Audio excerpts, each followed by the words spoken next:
Assalamu alaikum musulmon bir tuğanlar. Sizler men Bazar Xabar kanal tuğanlar. Bugün 7 aprel günkü rubl kurspalaарын көрсөтүп беребиz.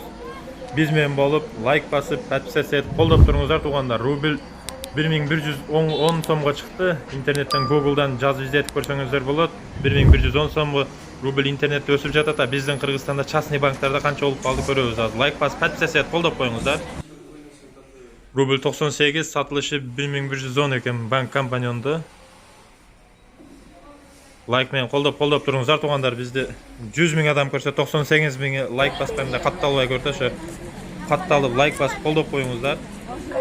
Негедир bizde банктар мына көрсөтөсүздөр рубль 97 сатылышы 1020 көтөрбөй атат сумманы. Интернетте көтөрүлүп атат көрсүң. Bizde частный болгон үчүн каалаган ким кааласа өзү каалагандай акчаны кылып атат. Көргөнүңүздөрдөй rubl 98 satılışı 1000, бул жерде 96 satılışı 1100. Ишенбесеңиздер Google'га жазып излетип көрүңүздөр. Ал жерде көтөрүлүп атат, негедир бизде көтөрбөй атат рубль курстарыны.